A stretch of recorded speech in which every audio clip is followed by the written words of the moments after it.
Nous allons voir Maître Hibert Chiswaka.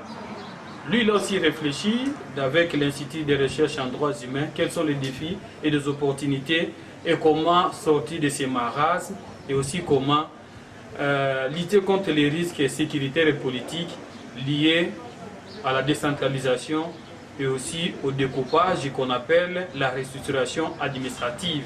C'est par après que nous allons essayer de conclure ensemble cette émission version 3.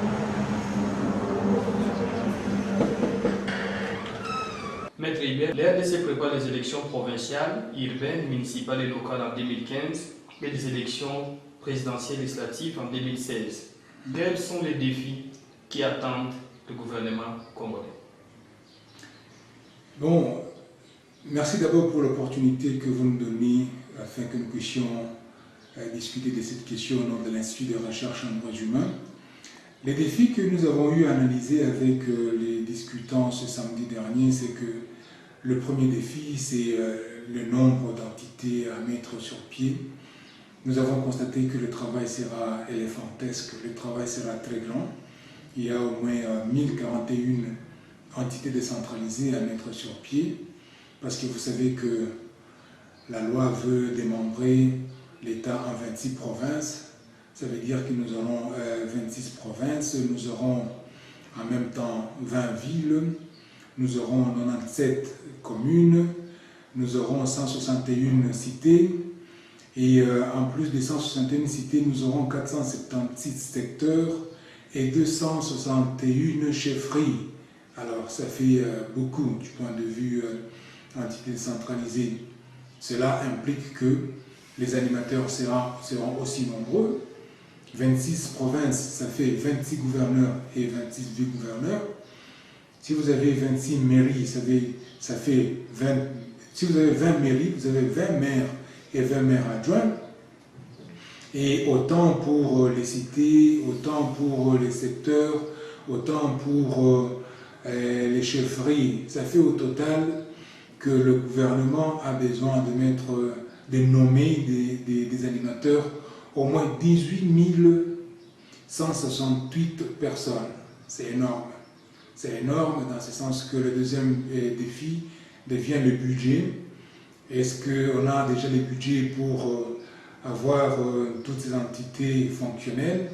À entendre les politiciens eux-mêmes, on dit que cette année, on n'avait pas voté les budgets pour les entités territoriales décentralisées. Il faudrait attendre l'année budgétaire prochaine.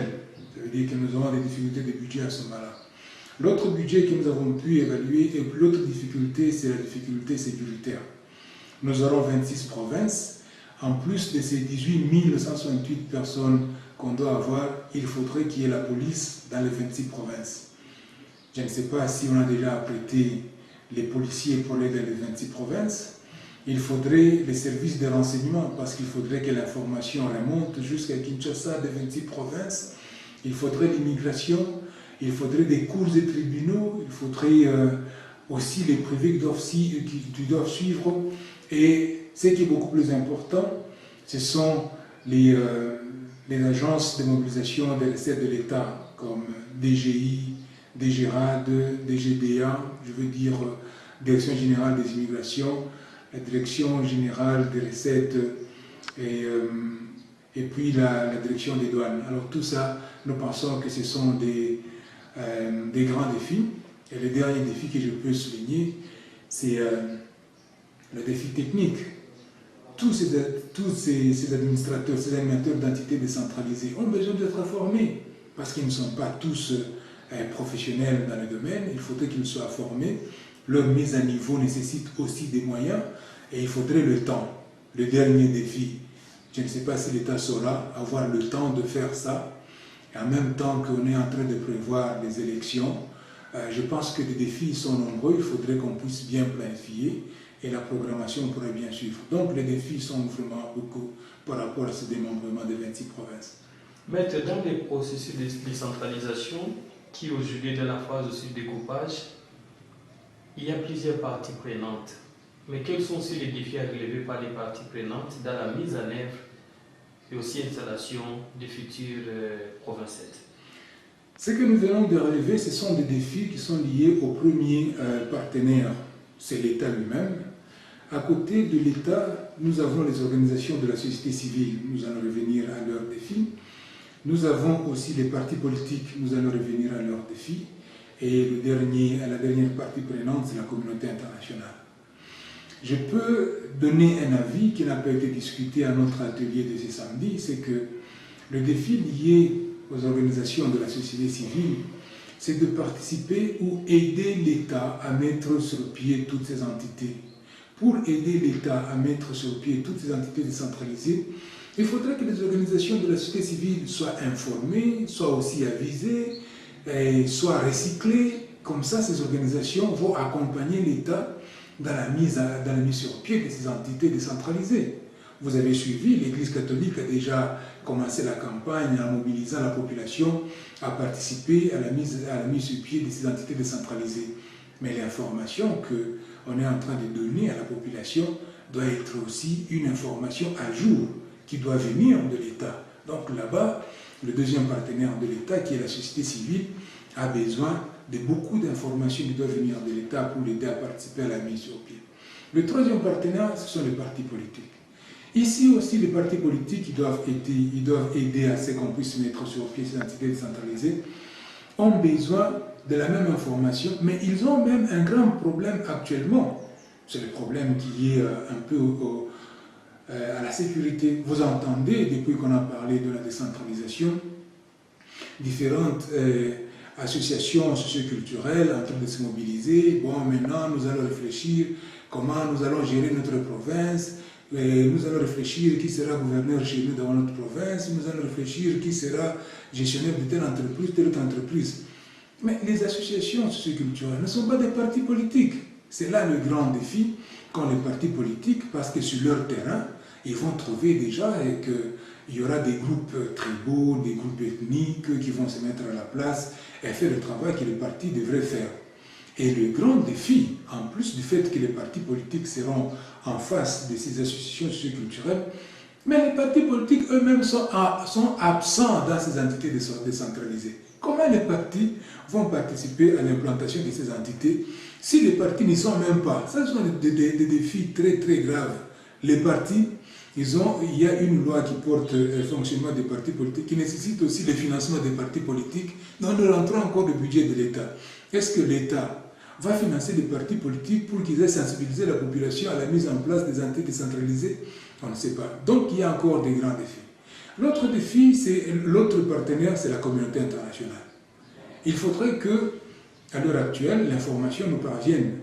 Est-ce qu'il y a des partenaires internationaux qui peuvent accompagner l'État dans la mise en place de ces entités décentralisées, en dehors de ces partenaires qui sont engagés à l'organisation des élections? Parce que vous savez que nous avons 11 scrutins électoraux entre 2015 et 2016, et nous avons des élections législatives et présidentielles en 2016.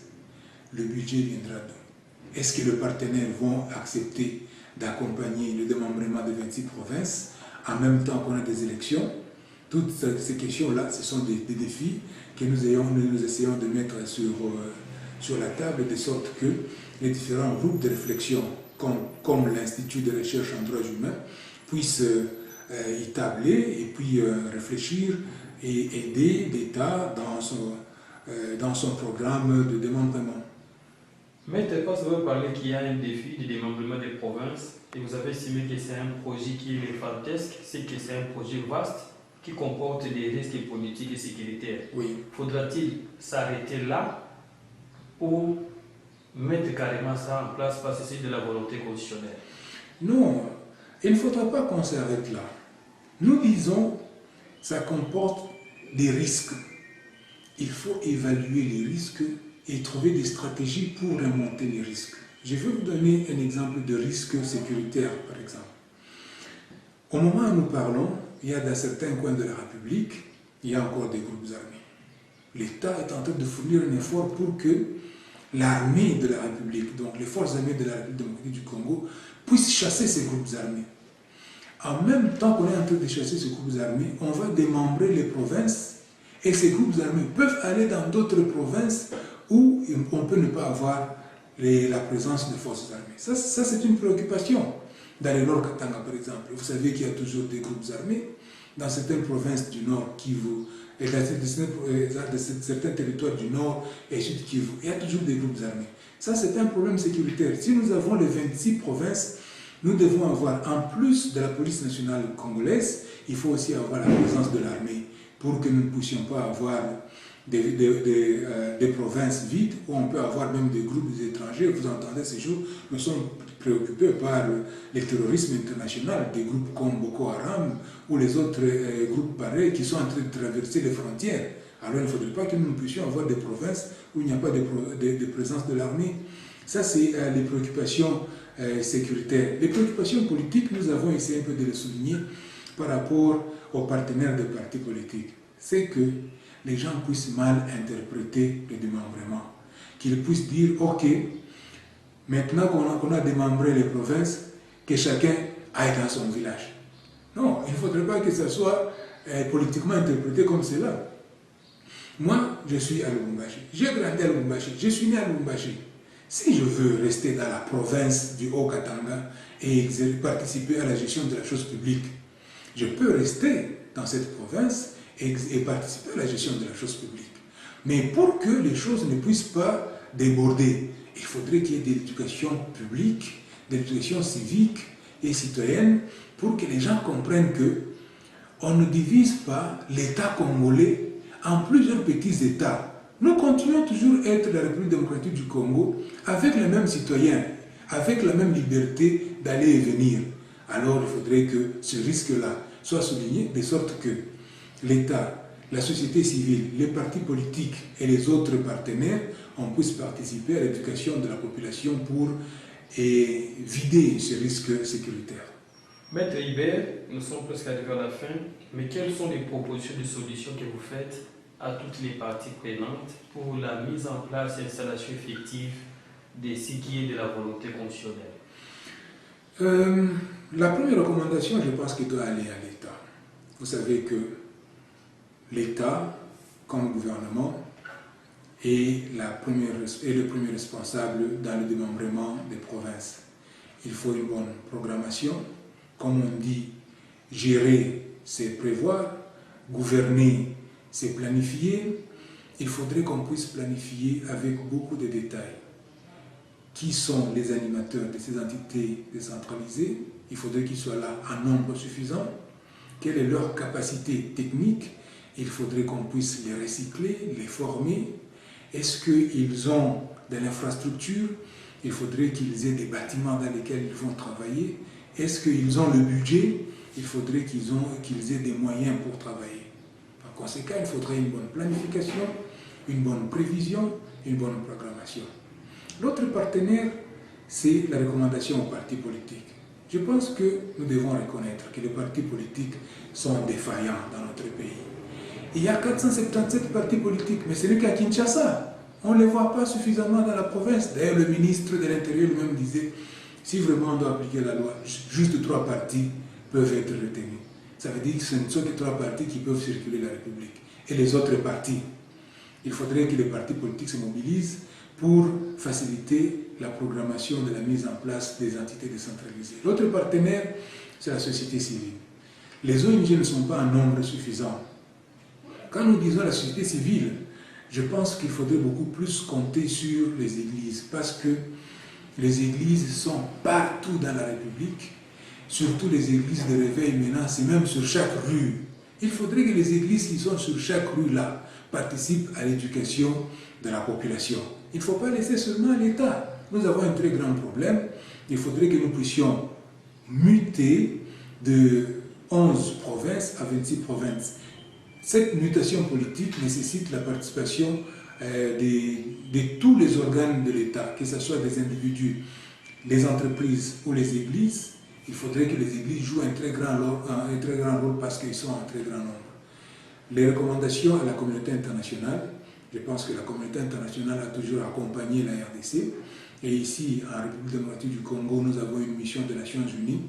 Il faudrait qu'ils puissent aussi nous aider avec la radio qui est très suivie à travers la République.